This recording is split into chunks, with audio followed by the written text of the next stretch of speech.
olw'ekirabo eky'obulamu abakyali abalamu ate twebaze Katonda tufune ekitundu ku mbaga ya Uganda waffe abamu muzadde waabwe abalala buli omu alina bwamuyita naye tuweeredde omukisa okubeera ku mbaga ye esemba mu nsi.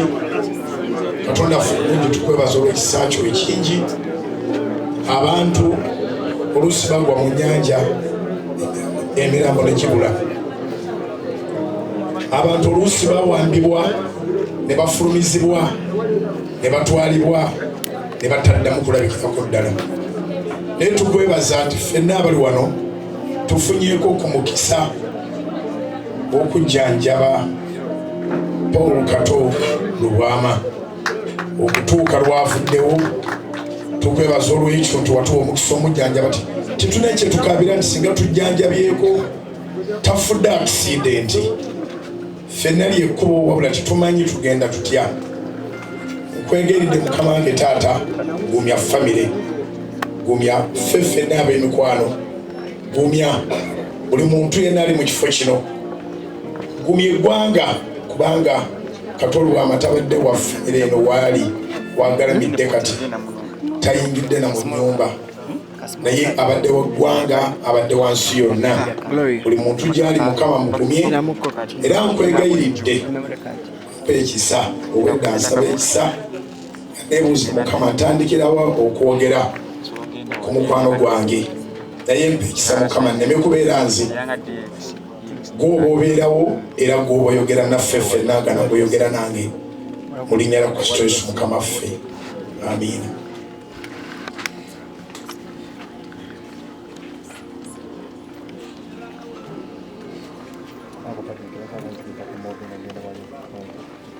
Mukama yeebazibwe. Tulina kumubaza bwebaza sikibeerangako kino bwe kiti nsiika mikwano gyange ne sifuna kakisa kubuulira njiri. Kakati Kato Lubwama ono tukuze ffenna abadde ansingako emyaka 2. Nazaalibwa 1972 yazaalibwa 1970. Abadde ansingako emyaka 2 twali twejeregaawo naye natandika okubeerako ne Kato Lubwama mwaka gwa 9 ebwayiise. Era nze okusooka okuyingira mu theatre yali Kato Lubwama nga baleese omuzannyo ku Seville Theatre ebwayiise nampa tiketi neŋŋendayo. Yansikiriza nnyo naye nga ndi muntu wa kukola n'endya hand to mouth, so nga kimberera kizibu oluusi ogenda mu mizannyo naye nga ajja ne twogera ebintu bingi n'ebimulanga nti ekyo kyoyogedde ekyo ngenda kiwandiikamu omuzannyo. So Kato Lubwama mbadde naye okuva mu mwaka gwa 9 sijjukira kuwezaayo omwezi nga tetulabaganye era neekuno tubadde situnaba kuweza mu kisiziwera 3 nga tetulabaganye. Kato Lubwama abadde ayagala abantu ate abadde ayagala Katonda. Ebigambo bingi ebisobola okwogerwa kubanga omufu teyeewozaako naye Kato Lubwama si muntu abadde tayagala Katonda. Era nyina video, nyina still photos nga zetusabe n'afukamira nga takakiddwa tawaliriziddwa nemuteekako emikono nemuteekako amafuta netusaba nangamba nti gwe waakiri nkukkirizaamu kuba nakulaba era manyi nga wooli si ggwe si magezi gaffe abadde Katonda. So n'afukamira netusaba ne bwe yali agenda ettaka twasaba ennaku ezo twali twakamaliza essaala yaffe so twamala okusabaawo bagitambuza ku social media. Twava mu bulamu obuli private gye twaliranga ebikomando ne tunywa caayi.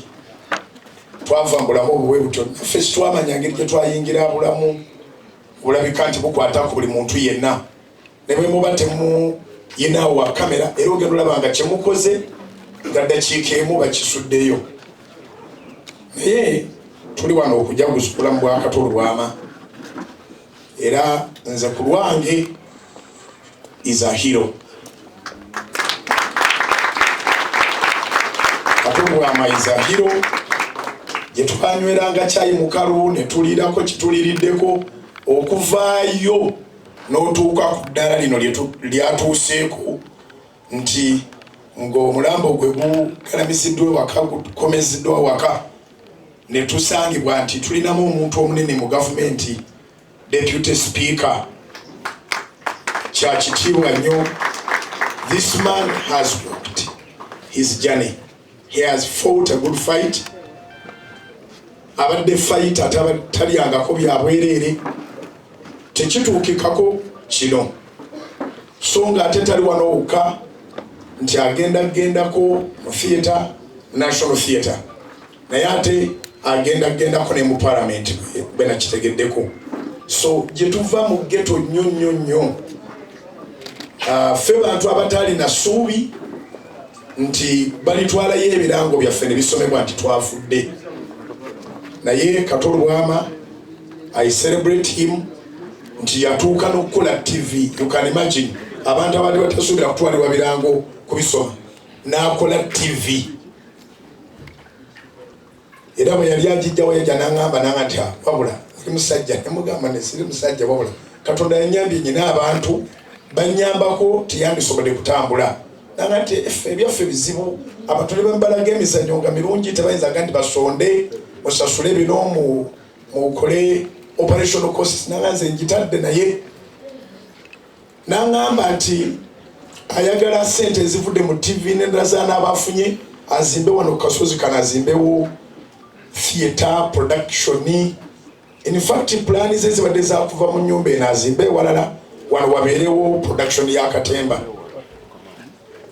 music ne films n'ebirala bingi. So nsaba abakungubazi bannange tutwale ensonga eno nga nkulu. Omuntu yenna omukulu ali wano, omusajja ono ajja kusanyuka nnyo gy'anaabeera nga ekintu kye yali aloota kikoleddwa kituukiddwako.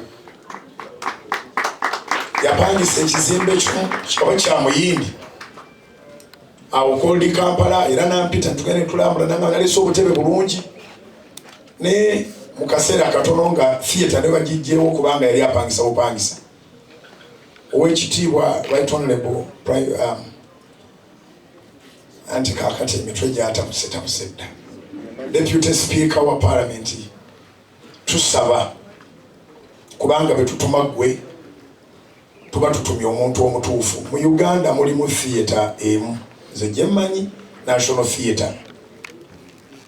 Tusaba mukitutere mu nkola wabeerewo theatres eziwera mu bitundu ebitali bimu. Abantu baba ne stress, abantu baagala okugenda okusanyukako, okusekako, okukyusa ku bulamu. Obulamu tebuli serious throughout, bwagalamuuko okulira kusinga. So kijja kuba kyamaanyi nnyo Parliament bwe yisaayo ekiteeso ekizimba theatre ne bulwamu amannya g'omusajja ono, ne bulwamu amannya ga Omulongo Kato Lubwama.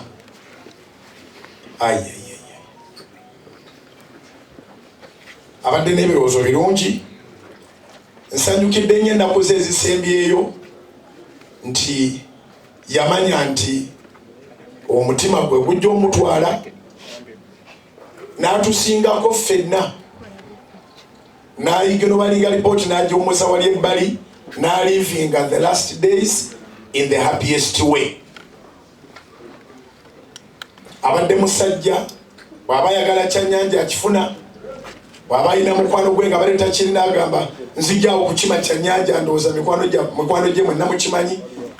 Asanyusa, abadde musanyufu era tafudde nga abadde ku ndiri. Baamutegeeza obulwadde bw'omutima si bwangu nnyo, naye eŋŋenda yonna gye yagenzeemu ye yagenze musanyufu. Ekituufu kiri nti tetuyinza kusanyuka, tolina wotandikira kusanyuka, naye ng'ekiraamo kye kyakuba nti tubeera wano tusanyuke, tucelebratinga obulamu bwe. Alivinze bulungi obulamu bwe ne mu nnaku ezisembayo. Olwaleero tukuŋŋaanye wano tulina okusoomoozebwa obanga ddala naffe bwe tuli batuvudde mu nsi tunaafuna akakisa kano. Guno guba mukisa gwennyini okukuŋŋaanya abantu ab'engeri ezitali zimu ne bakuŋŋaana nga tewali akaana na munne. Wano waliwo buli kibiina ky'ebyabufuzi, waliwo endowooza eza buli ngeri. Obwedda ndaba baganda bange abasiraamu, sigida weeziri, sapule weeziri, abalokole weetuli, tewaliiwo akaana na munne. Eno embeera ekkakkanya. So tukubire Mukama engalo ez'amaanyi, omusajja ono atukuŋŋaanyiza era atujjukiza nti waliwo olunaku bwe ruti. Atujjukiza nti waliwo olunaku bwe ruti. Olunaku lwe bakuleetera mu kibokisi nga tomanyi ddala kigenda mu maaso. Musajja ndowooza tumujjukireko nti akoze kodro 7. Akoze kodro 7 nti yazaalibwa mu Gyensanvu, eyo si 7 esooka, n'afa ku ssaawa 7, eyo si 7 yakubiri, n'afanga 7, eyo si 7 yakusatu, n'agamba tumale ennaku 7. So ate nga ffe Bibiri kale tukimanyi nti 7 is a number of perfection. Katonda bw'amala okutonda ensi, olubereberye lwakubiri, lwakusatu, lwakuna, lwakutaano, lwamukaaga, okusanyukira emirimu gye nti ensi eri perfect nga bw'ajagala. It was that 7th day n'awummula. So omuntu yenna ayagala okwogera ku Kato, njagala kirabe ekyo nti Kato has been blessed. That's why we are here, and he has ended a blessed man in this life. Kodro 7 tekoleka mukyagijjukira gyengambire neighborwo. Yazaalibwa ddi? Mu Gyensanvu. N'afa ku ssaawa mmeka? 7. N'afa ng'ennaku z'omwezi mmeka? 7. N'atuwa ennaku mmeka ze tumala nga tukungubaga? 7. For the interest of Right Honorable Deputy Speaker, era afudde ku mulembe gwa 7.